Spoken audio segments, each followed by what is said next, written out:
I tried using Pop Drummer a few months ago and I liked a lot about the app.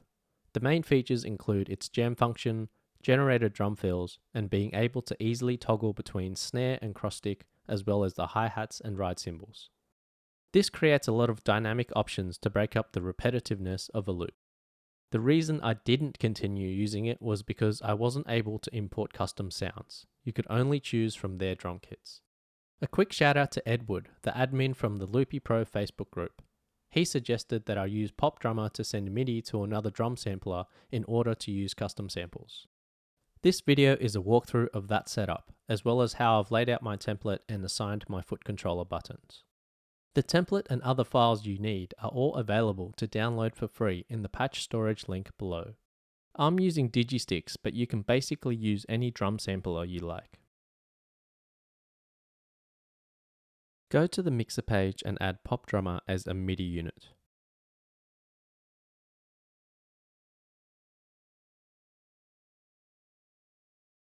Then add DigiStix as an audio unit. If you already have a DigiStix plugin loaded, make sure you add a new instance of DigiStix. Select Pop Drummer as your MIDI source. Uncheck any color group destinations you may have on the DigiStix channel. We don't want the drums to record to any of the loops. I created a custom MIDI map in Pop Drummer to match DigiStix. The MIDI map is available to download. The link is in the description below. You can import it by pressing this button.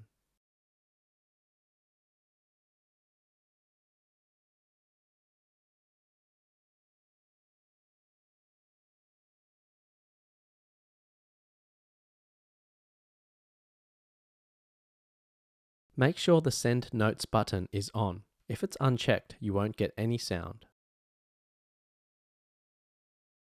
I've also created a DigiStix kit with a matching MIDI map. This kit should be in the same download link. Load this kit into your DigiStix, then import your own samples to the pads.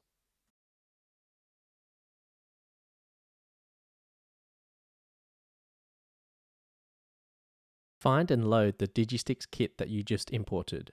It should appear in one of the banks.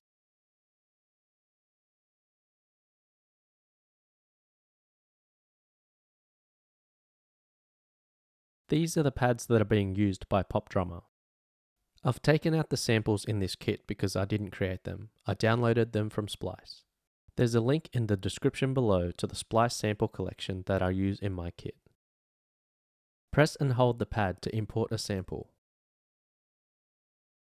Import the rest of your samples into the drum pads that are needed.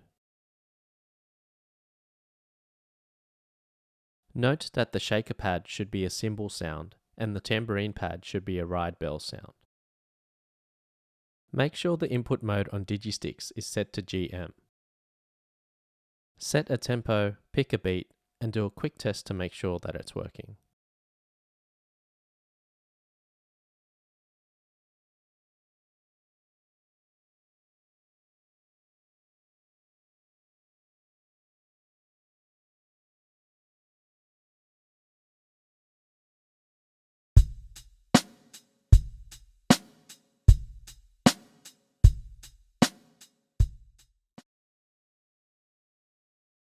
Unfortunately, there is currently no way to share drum patterns between users in Pop Drummer.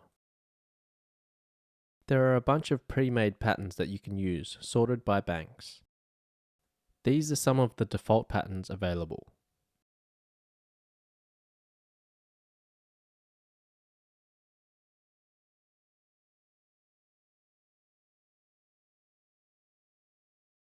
Expand the pattern view to have access to the full kit. There are also 2-bar patterns available by selecting 8x4. Select one of the patterns and go to the Edit tab to make changes. There are 3 velocities available: soft, medium, and loud. Note that the red square for the hi-hats is the open hats sample, and the red square for the ride cymbal is the ride bell sample. You can change the amount of swing for each beat with this dial. This slider controls the amount of jam. Jamming is one of the best features of Pop Drummer. It tries to emulate a real drummer with slight variations to the beat as it loops. It's not perfect, but it keeps things interesting. Pop Drummer can also generate fills. You can set how often the fills occur in the jamming tab. When you've made changes to a beat, you can save it as your own pattern.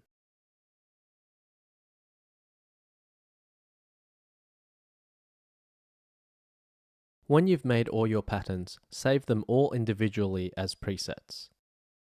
Saving a pattern as a preset makes it easier to access.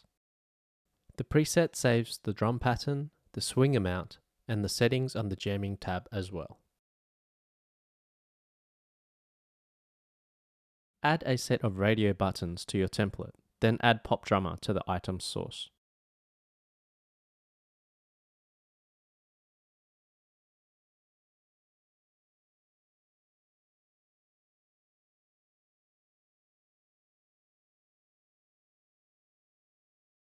You can choose which presets to include, and you can also rearrange them if you need.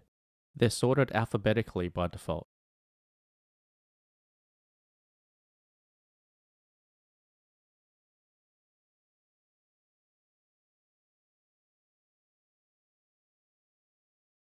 There are certain beats that I like having a set tempo for. You can add this to the radio buttons, along with any other actions you want for a particular beat. For example, I like having my Tennessee Whiskey beat set at 50 BPM.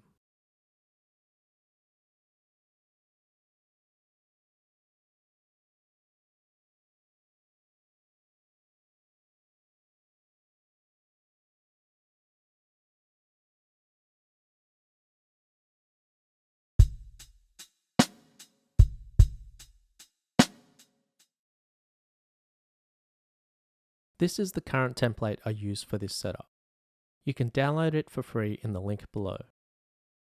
I assigned the actions that are hard to trigger while I'm playing guitar to the foot controller. All other actions are triggered on the iPad itself. I have a small pedal board, so I use dials to control multiple actions with the same button. This dial contains a filter in the first position and the Pop Drummer hi-hat and ride switch in the second position.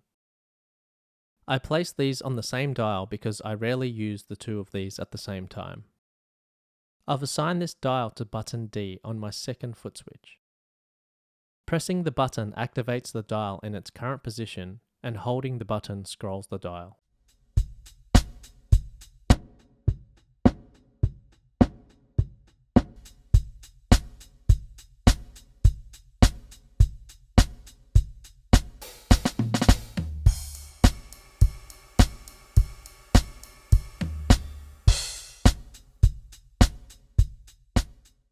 This dial has the fill trigger in the first position and the fill in and out in the second position. The setup is the same as the previous dial, but it is assigned to a different button on the foot controller.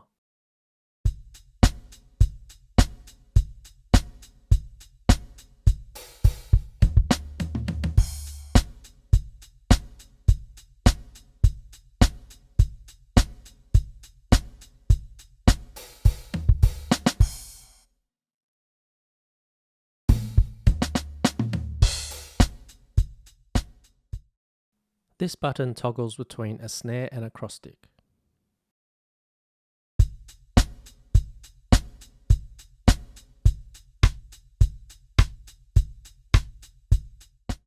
The last dial controls the amount of jam that Pop Drummer does.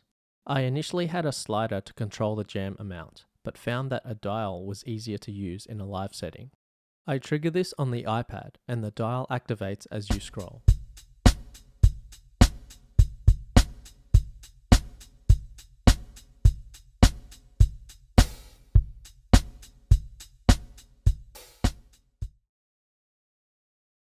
If you're familiar with Loopy Pro, these are the MIDI commands available to control Pop Drummer. Just note that Pop Drummer and Loopy Pro label the MIDI note octaves differently. In this case, the Loopy Pro notes need to be down an octave to match the Pop Drummer notes. For example, the fill command uses MIDI note C4 in Pop Drummer. You would need to send MIDI note C3 in Loopy Pro instead of C4. This only applies to MIDI notes, not CC or PC messages. Pop Drummer also uses MIDI channel 10 by default.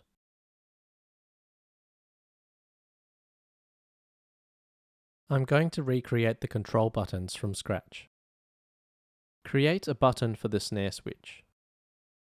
Add a press action and select Send MIDI message. Target Pop Drummer. Select Note and ignore the message by tapping the Note tab again. Choose Channel 10, Note 51 or D#3.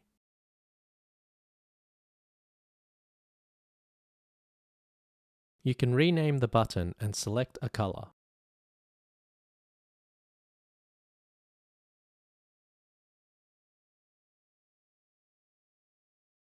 Create a dial for the fill and fill in and out controls.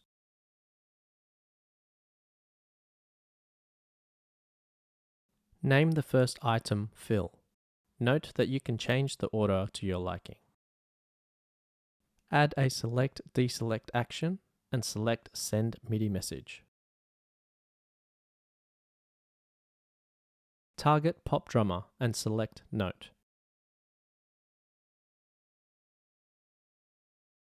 Select Channel 10 and Note 48 or C3.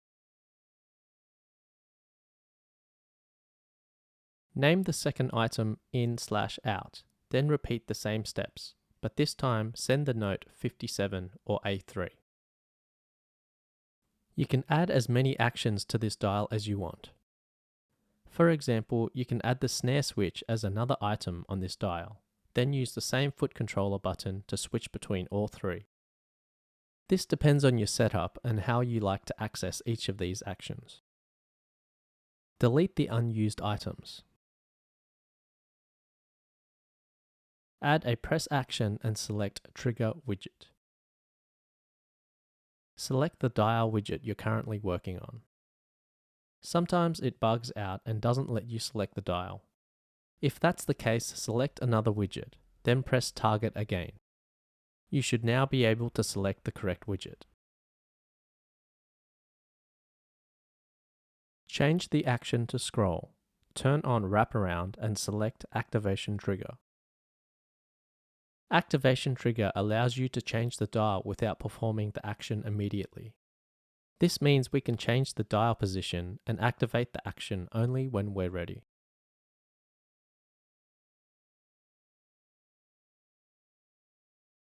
Once the dial is created, we need to assign the foot controller button to the actions.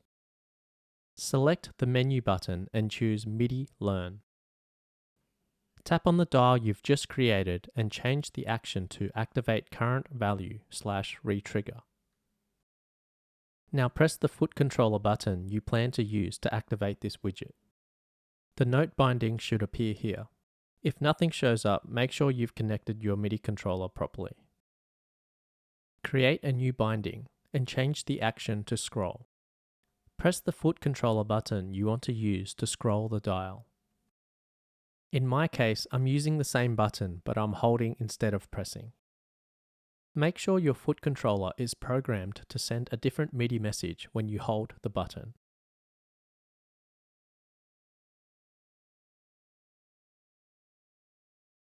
I've created a separate button to trigger the dial, just as a backup in case for whatever reason I can't use the foot controller. Add a press action and select Trigger Widget. Target the dial and change the action to Activate Current Value.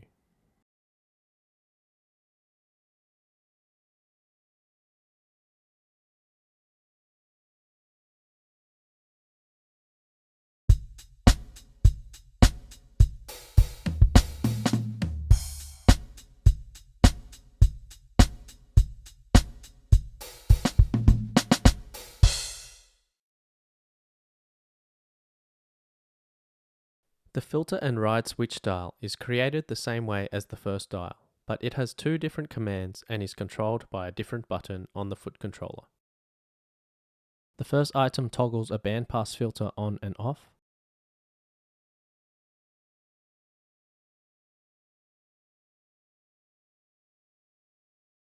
And the second item sends MIDI note 50 or D3 to Pop Drummer, which toggles using the hats and the ride cymbals.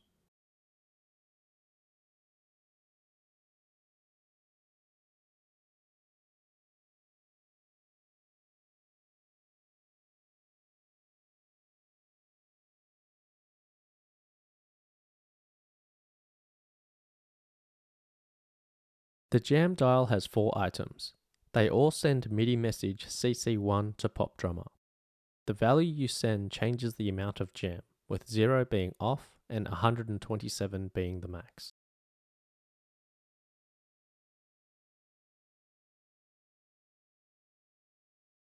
This dial has a press action to scroll, but this is set up so that the items change as you scroll. There is no need to re-trigger the widget.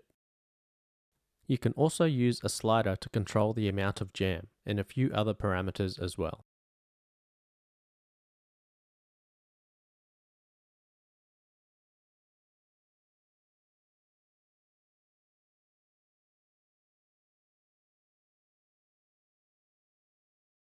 I chose to use a dial to control the amount of jam because I found it easier to use in a live gig setting.